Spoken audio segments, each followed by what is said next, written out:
Welcome back to another episode of the Soda Citizen podcast. Today we are so excited to have Nancy Smith with us, who is the general manager of the South Carolina State Fair. She's going to tell us all about how the fair affects Columbia and how it's being affected this year. So thanks for being with us. Thanks so much for the opportunity. Yeah, Absolutely. No problem. I think it's always great to just assume like you're talking to me. So Great. Who knows nothing? Who knows nothing about anything? Just kidding. But we always over assume, right? So like, what is the actual fair? Like, who owns it? What is it? And what's the mission? And is it just to have like funnel cakes one time a year, or is it like something deeper? Right. That's a great question. And last year, which very glad it was last year, not 2020, the fair celebrated our 150th birthday. Oh wow! And we had a big celebration, but we're actually the State Agricultural and Mechanical Society of South Carolina, doing business as the South Carolina State Fair. And it is to promote the material, educational, agricultural, and industrial interest of the state of South Carolina. So that kind of encompasses, a big portion of lots of things. And I will say, lest I forget to say this later on, is one thing that's a little bit deceiving for people because we are the South Carolina State Fair. Mm-hmm. Sometimes it's been a common misconception that we're state supported, but we are not. We're a 501c3. And one of our big missions, I think that you folks have heard about. If not, you're going to learn something very important today. All right. Is that we're very involved in the educational arena. Sure. And the fair offers scholarships. We're in, I think, our 27th year of doing that. And we offer 50 individual $6,000 scholarships to graduating seniors that attend an in-state school or university. So we realize the importance of, being a part of not only our community, but our state. We're the Absolutely. South Carolina State Fair. We're not just the Columbia Fair. We love Columbia, but we just like to let everyone know that, everyone's welcome at the South Carolina State Absolutely. Fair. Right. Absolutely. So I'm a little curious how you got involved with the state fair. Wow. Well, it's the fair. I say, we're a little bit of a different scenario here. And I think you really either love the kind of business that you have to be involved with the fair, the lifestyle and, just not knowing from minute to minute what's going to happen. But I got involved many moons ago, if you can't see, this hair on my head is a little bit grayer right now. Actually, a friend of mine that I went to church with at that time was the superintendent of the home and craft department. And the home and craft department is where the baked goods and canning and sewing and woodwork and all of those fun things are. So she said, would you like to come and take a vacation from your real job at that time and come and work for the fair during setup time? Now, keep in mind, this was 30 years ago or so. So I've been around quite some time. But I just loved it. And I did. I worked for a few, years like that. And then unfortunately she became ill and I became the superintendent in the home and craft department, still on a part-time basis. And then the general manager at that time, Gary Goodman, called me into his office and asked me if I would like to have a full-time job with the fair. So that was in 2000 for my full-time job, and I started booking entertainment and exhibits. That was my first job there, and I will recall, I always remember this. I thought, I think, I really love this. I'd like to work at the fair. Yeah. It can't be that much different working in the home and craft department, but boy, let me tell you, that was an eye-opener. You go from over one thing to hundreds of thousands of things. But yes, I think the fair is, it's just really a special kind of thing. We don't get to see each other, some of our friends, but, just once a year. And it really is a family, oriented organization. And yes, it's very special. So what goes on the other 50 weeks a year at that facility or the fair? Right. Well, in a normal year, yes, good question. We have really been doing some great upgrades to the South Carolina State Fairgrounds. And now we have probably one of the largest spaces in town. We have 80,000 square feet under one roof connected between the Goodman and the Canty building. And that would be for our facility rentals. Sure. You've probably been to some of the shows at the fairgrounds that are held throughout the year. That would be like like the boat show, the Sportsman's Classic, the home show, home and garden show, the Carolina Classic, and lots of other things that I know you've heard about. So we're into the facility rental part. Gotcha. And we're, been growing in that area as well, and, looking forward to doing a little bit more in that. And we also do a little thing called football, tailgate at the Rocket. I'm sure that's your favorite part of it. Yes, definitely. That's all part of what we do at the South Carolina State Fair. Gosh. But of course, the fair is, our big thing that we're really known for. So the elephant in the room, I guess, is tell us how the fair is going to work this year with it being 2020 and COVID. Right. Well, that is really, it has been a year like no other. Sure. And, the fair, not only is it very special to a lot of people, but the fair is really a tradition. And I think if you folks could be on the side where we sit, we get cards and pictures and things of, this is where we have come to this spot, if it's the Rocket or if it's walking into the, by the Ellison building, we take our picture there and, then we go ride the ride and go get some fish fries or something. So we realize that as, the fair folks that are in charge, that the fair is very much a tradition. So it has been, a year like no other, we say.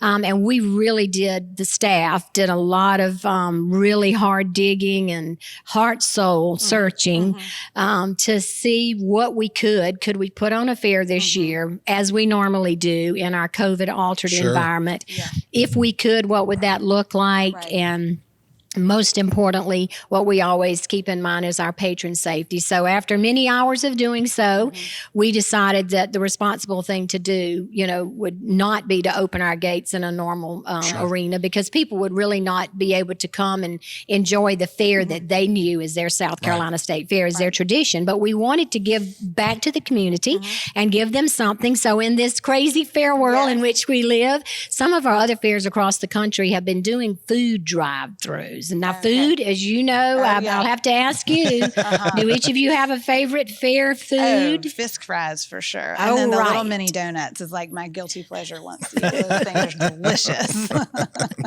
Yeah, I'm on the obviously the bigger side. So the fried Oreos or anything fried, and see if my daughters will eat it is always fun for me. Oh, good. So yes, well, that was very popular. So we thought, well, we'll do the food drive-through, but we wanted to give, a little bit more back to the community. And the goal of our first ever 2020 drive-through South Carolina State Fair is just that, to give folks a little snippet of most of the things that you would see if you were to come to a fair, your normal fair, on a regular basis. And so you'll actually get to do one thing right off the bat that you don't normally get to do, and that is drive through the main entrance of the fairground at the Rocket. The Rocket is an icon at the fairground. So the drive-through fair will work like that. You'll drive through at the Rocket, and you will begin to see some things. We'll have some agriculture there. We'll have that big pumpkin. We're hoping, pray for the big pumpkin. It's already been picked, and it's a real giant one this year. But we're hoping to have agriculture, pumpkins, watermelons, some sugar cane, and apples, and lots of our flowers. We have flowers. Some of our flower groups and folks that exhibit there are going to be helping us with that.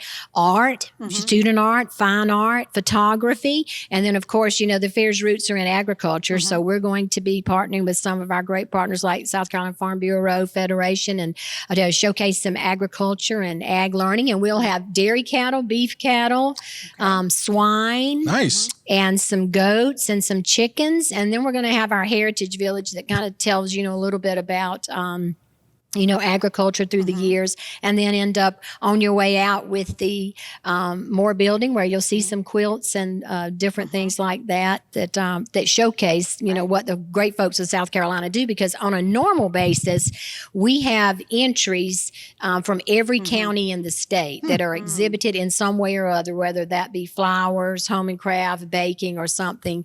But they're showcased at your South Carolina State Fair. So that's the portion of the drive-through fair. fair. We're excited about it. I said I'm a true, fair fanatic here because I'm thinking, we're working on something right now. We're going to be hanging our banners and kind of making it look and feel like you're at the fair, but no one will get out of their cars because we thought in the whole process, what can we do? We know, we have to be very careful and always, as I said, considering patron safety.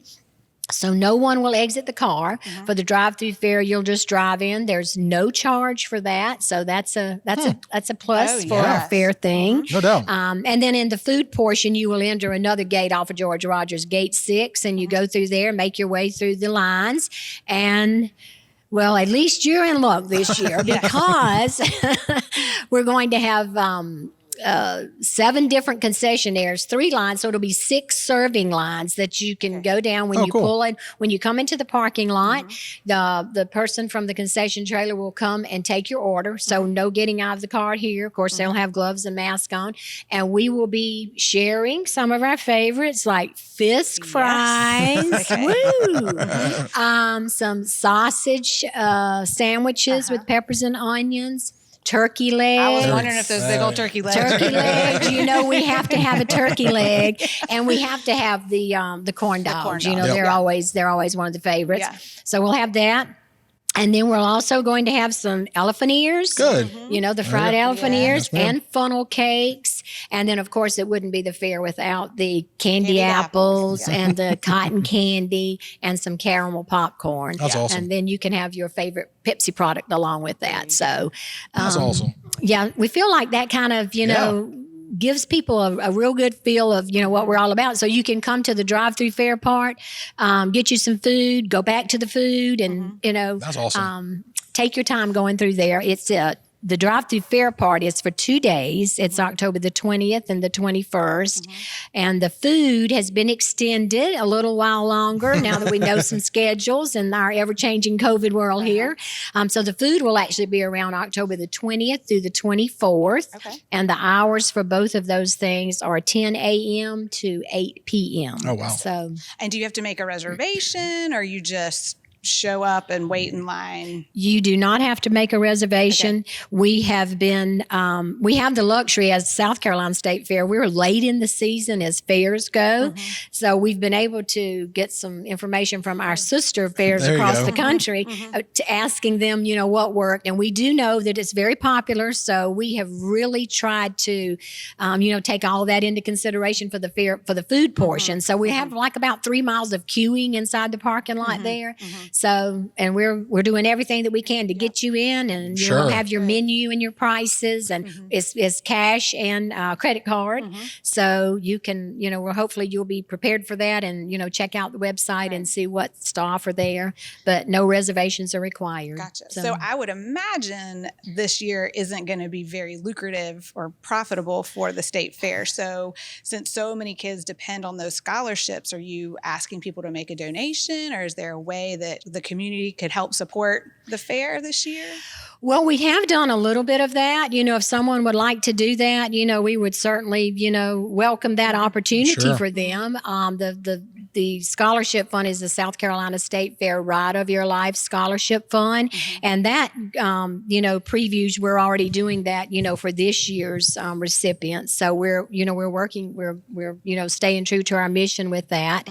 So yes, and we do have some partners that have joined us, to help us with the drive-through fair, that are going to be working with us. So yes, that would be, that's a very important part of what we do. Right. I think another thing that folks sometimes don't realize about your South Carolina State Fair is that we work with the community. We know we're not, an island unto ourselves, right. But we offer our grounds, especially in times like these COVID times. DHEC was on the grounds for testing. They partnered with Kroger, and we're, maybe working to do that again.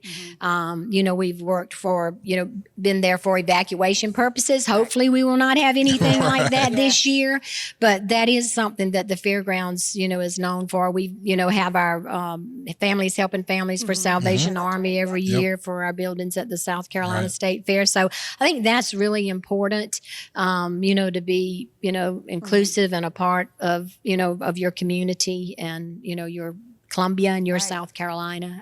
And, well, I'm excited that so little known fact about me is I was in the FFA growing up. So I'm glad that y'all are incorporating some of the pumpkins and the cows and the goats and all those contests that made that's every year in high school, we got a trip up here to the fair. We're supposed to be over watching the cows and stuff, but let's be honest. So like, I appreciate that y'all are keeping that historical kind of part going, because that's a big part. And, I really love, that's another aspect of the fair that I really, that's very near and dear to my heart, because if you've been involved in 4-H or FFA, you said. Unfortunately, I was not, but I can tell you nothing has given me more pleasure than through the years now that I've been here for a few years, watch those same young people come back year after year, and the way that they have matured and gained respect and responsibility, respect for their animals and for everything else. And then the fair supports them as well. Sure, absolutely. And I've had the opportunity of being able to judge some of their scholarship recipients. And boy, I can tell you I kind of get chill bumps when I think of particular ones, because you can tell how much they've grown through the years. But FFA, 4-H, boy, they really instill some great qualities in our young people, and that's our future. Yep. So absolutely, that's one thing that, we were most disappointed about, that we were not really able to do all of our competitive exhibits, especially the ones that revolve around livestock. Right. But I'm so excited to tell you that for the drive-through fair, for the dairy cattle and the beef cattle and the swine and the goats that I said earlier were going to be with us at the fair. We are going to be able to thank some FFA and some 4-H chapters for doing that. And I've heard they are extremely excited to be able to do it. Everybody's a little stir crazy now. So we just really think, as I said, the hours are 10 to 8. And, lots of folks are still, homeschooling now. So we're hopeful that it will be something that will be a little bit of a diversion for everyone, and a little bit of positive in these times. But we're excited to offer it, and it's beginning to take shape. I saw some things going up when I passed by the front gate to come in here today. That's so awesome. It's exciting. Well, we appreciate y'all taking the reins on this to ensure that, a great South Carolina tradition continues, be it a little different. And also, obviously we're in Columbia and this is our hometown, but y'all have always been good stewards to the community. And it's really hard to find those partnerships, especially through nonprofits that aren't government backed when they don't have to be. So we appreciate everything you've done to keep that going and be a big, vital part to Columbia, because that's a huge draw to the city. Yeah, well, Columbia is a great place, and we're just so excited to be here. It's great people, and we also have a thing out now where you can submit your favorite memories, because we don't have our fair as we normally have, but you can check that out on website and submit your favorite memories, and that's where you'll see a lot of those traditions. And if any of your friends and family have those favorite memories, they can submit them for the fair as well. So, we just feel very fortunate to be a part of a community like Columbia, and, a part of the great state of South Carolina. And, we're just, I'm just hoping and praying this too shall pass, and we will get back to some semblance of normalcy soon. But until then, we feel like this is important to give back to our community, and, of course, keep the fair in your mind. And then you get a little bit of yummy food to go along with that. What more could you want? Right. So. Yes. Well, Nancy, we can't thank you enough for joining us today. I hope everybody enjoyed hearing what you had to say about the fair, and I hope everybody will go support the fair this year. So thank you guys for tuning in to another episode of the Soda Citizen. And as always, if we can ever do anything for you or any of our listeners or subscribers, please don't hesitate to reach out to us at The Art of Real Estate. Absolutely. Thank you. Thank you. Thank you so much for everything you do, and we look forward to seeing you at the we'll be there. first ever drive through South Carolina State Fair. I can't wait.